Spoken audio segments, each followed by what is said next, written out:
Right now, as you are watching this, the Gulf of Mexico is running a fever, and it is not breaking. Buoys off the Louisiana coast just logged surface temperatures pushing past 88 degrees Fahrenheit, numbers you would expect to see in a hot tub, not open ocean. The Loop Current, the warm water river that feeds the Gulf from the Caribbean, is carrying pools of 85-degree water hundreds of feet deep, not just a warm skin on the surface. NOAA's Ocean Prediction Center flagged the Western Gulf this month as running 2 to 4 degrees above the seasonal average. And in hurricane science, 2 degrees is not a rounding error. 2 degrees is the difference between a storm that fizzles and a storm that explodes. And it is not just the Gulf. The Caribbean Basin, the Western Atlantic, and the waters off the Florida Panhandle were all reading unusually warm in the same week. This is not normal news cycle noise. Something significant is building beneath the surface of one of the most storm-exposed bodies of water on Earth. Today we are going to break down exactly what is happening in the Gulf right now. Why warm water like this turns ordinary storms into monsters almost overnight, and whether the coming weeks could bring something the Gulf Coast has not seen in years. No guessing, no dramatizing, just the facts, the science, and the real stakes. Drop a comment right now. Have you ever personally ridden out a hurricane on the Gulf Coast? Tell me where you were and what it felt like when the water started rising. If you want to be the first to know every time something major develops, subscribe. It is completely free, and a thumbs up helps enormously. Let us go for 5,000 likes on this one so the algorithm actually shows it to the people who need to see it. Now, let us get into it. To understand why a warm Gulf of Mexico matters so much, you have to understand what a hurricane actually is at the most basic level. A hurricane is a heat engine. It takes warm, moist ocean air, pulls it upward, lets it cool and condense into towering thunderstorms, and releases the stored heat energy as wind. The warmer the water underneath that engine, the more fuel it has to burn, and the faster it can spin up. Meteorologists have a rule of thumb that is held for decades. Water needs to be at least 79 degrees Fahrenheit, down to a depth of about 150 feet, to sustain a hurricane. Right now, large stretches of the Gulf are sitting 6 to 9 degrees above that threshold, and the warmth is not just skin deep. That depth matters enormously, because a storm can literally chew through the top layer of ocean, cooling it as it churns, and normally that self-limiting effect slows a hurricane down. But when the warm water runs deep, there is nothing underneath to cool the storm off. The engine just keeps getting more fuel, layer after layer, the deeper it digs. This is where a phenomenon called rapid intensification comes in, and it is the single most dangerous word in modern hurricane forecasting. The National Hurricane Center defines rapid intensification as a jump of at least 35 miles per hour in sustained wind speed within 24 hours. That does not sound like much until you picture what it means on the ground. A storm that residents were casually watching as a moderate tropical system on a Tuesday can wake people up on Wednesday as a major hurricane, Category 3 or higher, with evacuation windows that have already closed. We have watched this happen again and again in the Gulf specifically, because the Gulf's shallow, bathtub-like shape holds heat exceptionally well. And because storms crossing it often have very little time and distance to intensify before landfall. Unlike the open Atlantic, where a hurricane might track over warm and cool water for a week, a storm entering the Gulf can go from formation to catastrophic landfall in under 72 hours. There is no time to relax, and no time to wait and see. To put this in context, let us look at what has already happened in recent memory when the Gulf ran this hot. In 2023, waters near the Florida coastline spiked to the high 90s in shallow bays, readings so extreme that marine biologists compared them to a warm bathtub rather than the ocean, and that same summer produced a run of storms that intensified explosively as they crossed unusually warm Gulf water. In the fall of 2024, a storm that was a disorganized cluster of thunderstorms in the Western Caribbean crossed into the Gulf, found water running well above average, and within about 24 hours went from a Category 1 to a Category 5 hurricane, one of the fastest intensification rates ever recorded in the basin, before slamming into Florida's west coast. That is not an isolated fluke. It is becoming the signature behavior of Gulf hurricanes in a warmer decade, and it is exactly the pattern scientists are watching build again right now. But here's the part nobody outside of meteorology circles fully appreciates.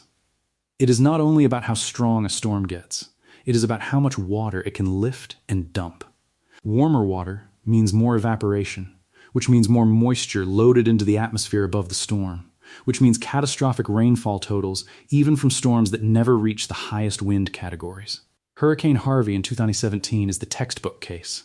It never intensified to Category 5 strength, but it stalled over exceptionally warm Gulf water for days, continuously refueling itself with moisture, and dropped more than 50 inches of rain on parts of southeast Texas, a rainfall total so extreme that the National Weather Service had to add new colors to their rainfall maps because the old scale did not go high enough. A hot Gulf does not just threaten wind damage, it threatens catastrophic, record-breaking flooding. And that threat does not require a storm to be especially strong on paper. Let us talk about the mechanism scientists actually monitor to flag this risk, because it is more precise than simply checking the water temperature. Researchers track something called ocean heat content, which measures not just the surface temperature but the total thermal energy stored in the upper few hundred feet of water. This matters because a thin, warm layer over cold water can be stirred up and cooled by a passing storm within hours, weakening it. But when ocean heat content is high all the way down, there is no cold water hiding underneath to slow a storm's growth. Right now, satellite altimetry data and ocean buoy networks are showing ocean heat content values in parts of the Gulf, running in the range typically associated with the most dangerous rapid intensification events on record. Scientists at institutions including the University of Miami's Rosenstiel School and NOAA's Atlantic Oceanographic and Meteorological Laboratory have flagged these readings publicly as concerning, while being careful, as good scientists always are, to stress that ocean heat is a fuel source, not a guarantee. A storm still needs the right upper-level winds, the right atmospheric moisture, and the right steering pattern to actually form and track toward land. No guessing, no dramatizing, just the facts. That distinction matters, so let us be precise about it. There is currently no scientific evidence that a major hurricane is guaranteed to form and strike the Gulf Coast this season, because the water is warm. Scientists generally do not conclude that ocean temperature alone determines whether a storm develops. Storm formation also depends on wind shear, the difference in wind speed and direction at different altitudes, which can tear a developing storm apart no matter how warm the water underneath it is. It depends on Saharan dust outbreaks, which can dry out the atmosphere and suppress storm formation entirely. It depends on the exact track a disturbance takes, because a storm that stays over the warmest pools for 6 hours behaves very differently than one that clips the edge for 2. What the warm water does is remove one of the safety brakes if a storm does form and does track into the Gulf. The ceiling on how dangerous it can become and how fast it can get there is significantly higher than it would be in an average year. Now let us talk about who is actually in the crosshairs if this plays out the way the historical pattern suggests. The entire Gulf Coast, from the Texas-Mexico border through Louisiana, Mississippi, Alabama, and Florida's Panhandle and West Coast, sits directly downstream of this warm water. Cities like Houston, New Orleans, Mobile, Pensacola, and Tampa have all taken direct or near-direct hits from Gulf-fueled hurricanes within the last decade, and all of them share a dangerous geography. Low-lying coastal land, extensive river and bayou systems that amplify storm surge, and in several cases, population growth that has outpaced evacuation infrastructure.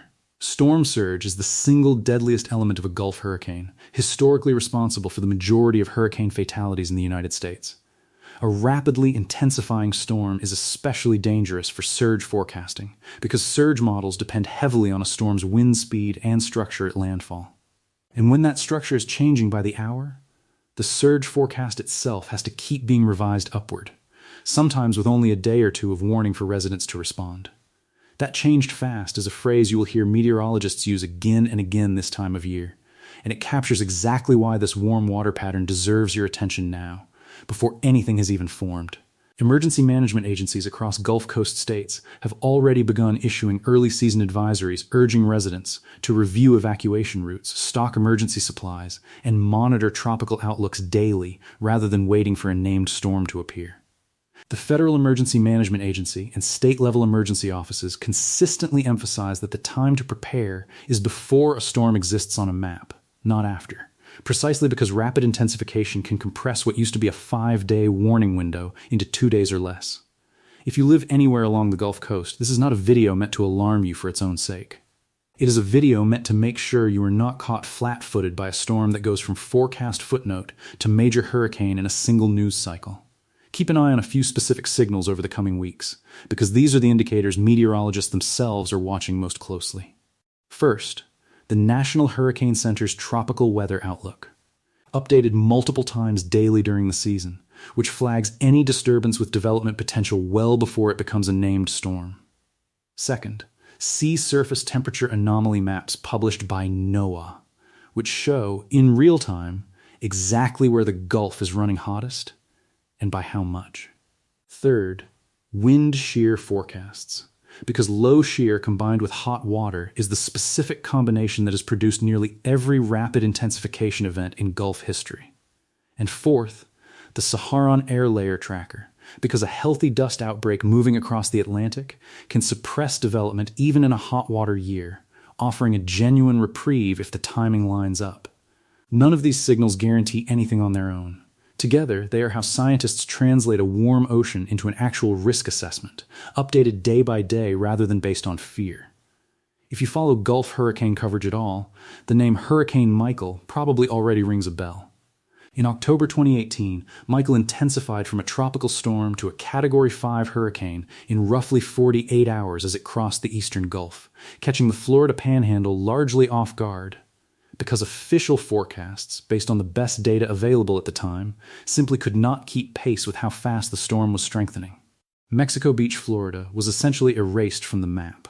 It remains one of the starkest examples on record of what an unusually warm Gulf can do to a storm's timeline, and it is precisely the scenario meteorologists are trying to give people more warning about today, using better satellite coverage, more ocean buoys, and faster updating models than existed even a few years ago. The tools have improved. The physics of a warm ocean feeding a hurricane has not changed at all. The difference between a Gulf Coast community that rides out a major hurricane with minimal loss of life and one that suffers a tragedy is not luck.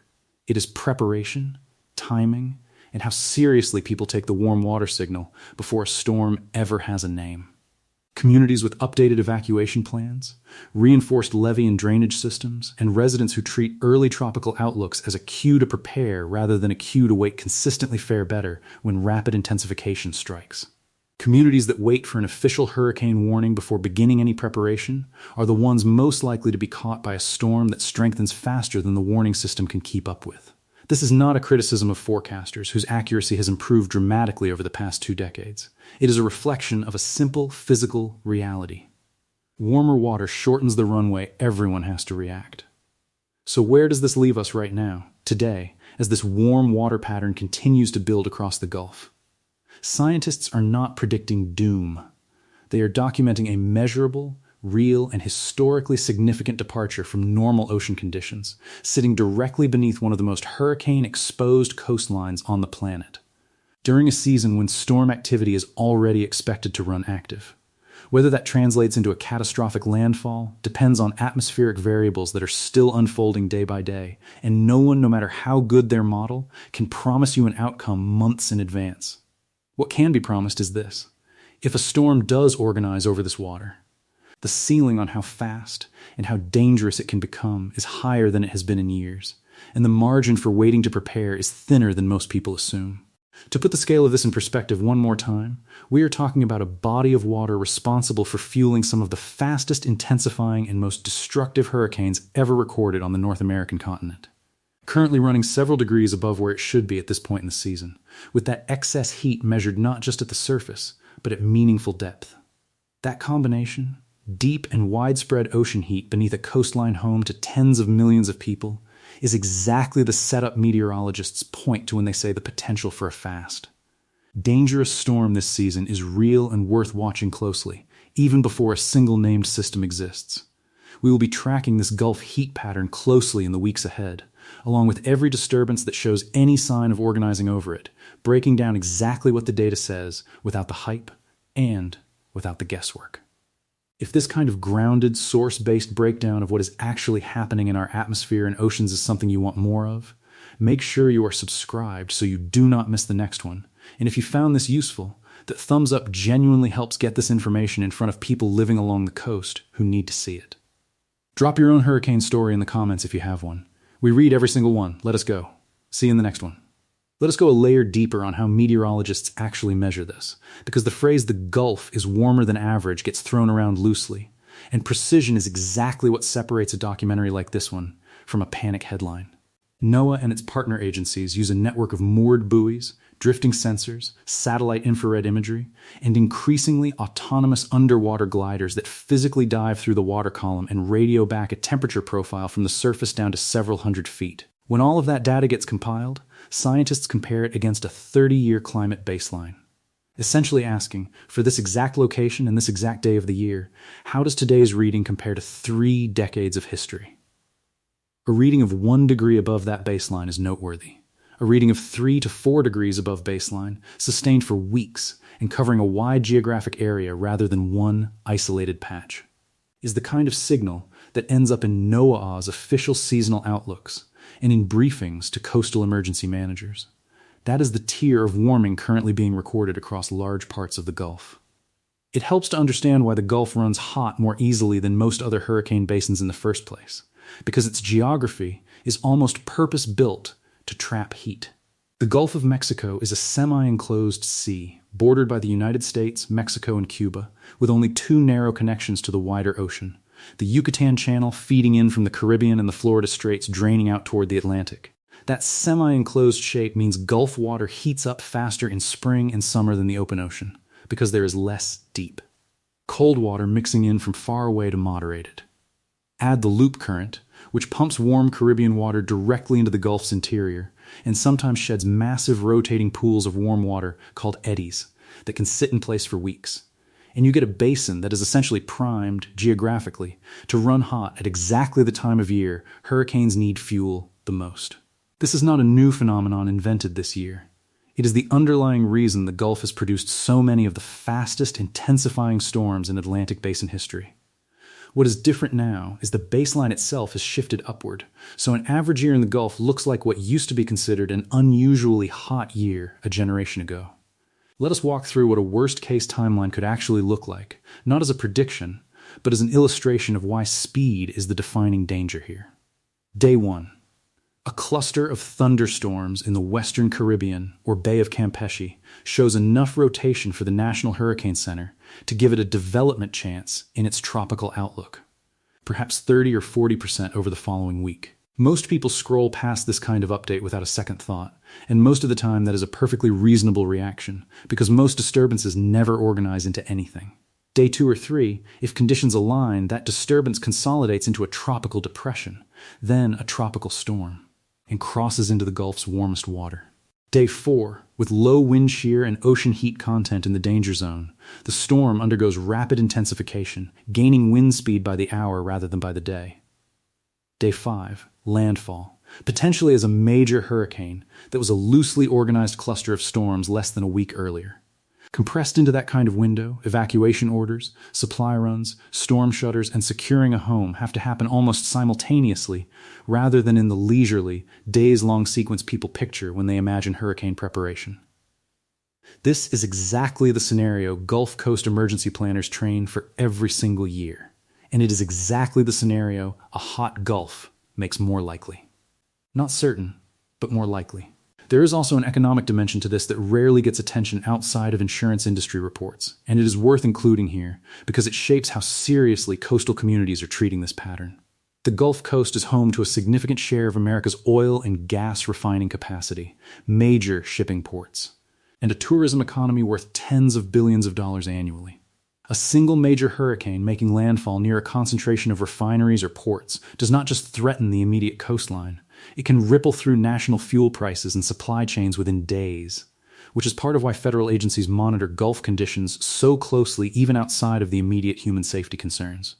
Insurers, too, have been recalibrating. Several major property insurers have adjusted Gulf Coast coverage models in recent years, specifically citing the increasing frequency of rapid intensification events as a factor that traditional actuarial models underestimated. When the industry, whose entire business model depends on accurately pricing risk, starts adjusting its assumptions. That is a meaningful, non-alarmist signal in its own right. None of this is meant to suggest that anyone along the Gulf Coast should live in a permanent state of dread every hurricane season, and it is worth being direct about that. The vast majority of tropical disturbances that form near or cross the Gulf never become significant threats to life or property. Forecasting has improved enormously. Evacuation infrastructure in most major coastal metro areas has been reinforced since the lessons of storms like Katrina and Michael. And the same technology that lets scientists spot this warm water pattern months in advance also gives residents more lead time than previous generations ever had. Provided people actually use that lead time rather than waiting for an official warning to start paying attention. The responsible takeaway from a season that starts with unusually warm Gulf water is not panic. It is attentiveness. Know your evacuation zone. Have a plan for pets, medication, and important documents ready before a storm has a name. Treat the daily tropical outlook the way you would treat a weather app in winter. A quick daily check rather than a source of dread. Scientists will continue updating these ocean heat readings throughout the season, and so will we. If the pattern holds and a disturbance does find this water, expect the kind of fast-moving, headline-grabbing intensification the Gulf has become known for in recent years. If wind shear or Saharan dust interrupt it, the season could pass with far less drama than the water temperature alone would suggest. That uncertainty is not a failure of science. It is an honest description of how complex atmospheric systems actually work, and it is exactly why staying informed, rather than either panicking or ignoring the signal entirely, is the only responsible way to head into the peak of hurricane season with a dangerously warm Gulf sitting just offshore.